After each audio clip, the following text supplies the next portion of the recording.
For the best in dental care, visit Dental Beginnings on Victoria Road, Bastair. We offer professional dental care in a variety of services: cleanings, extractions, fillings, oral examination, root canal treatment, crown and bridge, and sealants. We're open from Monday through Friday from 4 p.m. to 7 p.m. and Saturdays at 9 a.m. to 3 p.m. Call us at 465-1951 or 668-1955. Or email us at dentalbeginnings@gmail.com. A gentle dentist in a comfortable and friendly environment. Dental Beginnings. It all begins with a smile.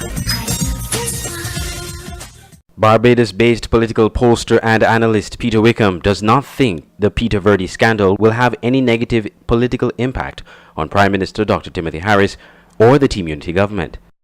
When I think of the Peter Virdee scandal, it speaks to one's perception of a leader's integrity, perhaps.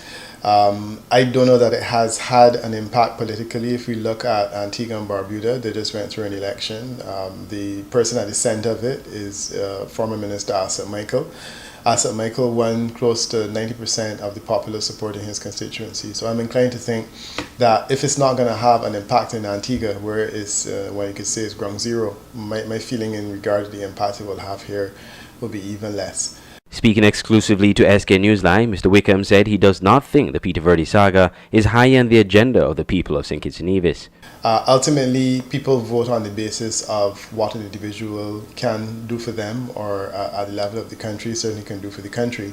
And my sense is that I don't know that it is high on the list of priorities for Kittitians because one hasn't exactly demonstrated how it is supposed to make life harder for persons who live in St. Kitts and Nevis. And certainly how it speaks to a question of whether the individual, the Prime Minister involved, whether that be Prime Minister Harris or Prime Minister Douglas, whether it should impact negatively on the integrity of either of those individuals. And I think this is where my challenge comes. So I am not inclined to see it as high on the list of priorities. I think there are other things which are more important to Kittitians and Nevisians at this point in time.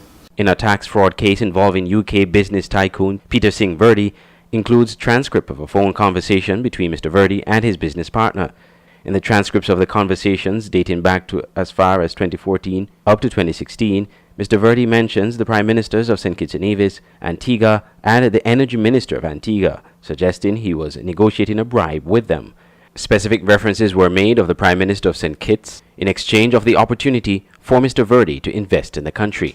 The Antiguan minister implicated, Mr. Asset Michael, has since resigned. Prime Minister Harris has maintained that there is no evidence to implicate he negotiated or took a bribe from Mr. Virdee, a view shared by some legal experts.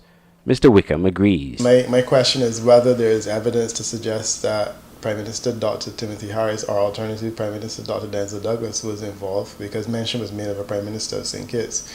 We've had two in recent times, and I'm anxious to know if there are specifics, and if there's specific information, certainly it should be brought out into the fore. But to have a speculative conversation about what someone else said is something that presents me with some challenges, and as I said, it's difficult, certainly in a court of law, to do that. In a court of public opinion, it's probably even harder to essentially name and shame or identify an individual where we are based on a third-party conversation.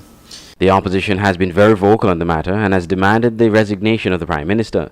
Mr. Wickham believes their approach is expected if they wish to gain political mileage from this situation. No, the opposition is well and properly advised to continue along any path that they feel will present political mileage, and you're very right. It appears to be political mileage.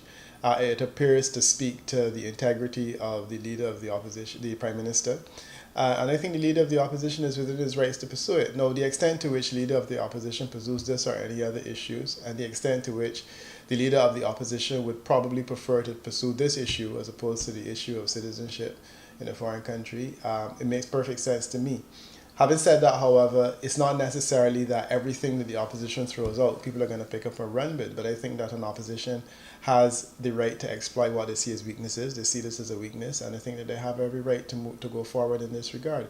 Whether or not they will capture public interest is another matter altogether. Andre Huey, SKN Newsline.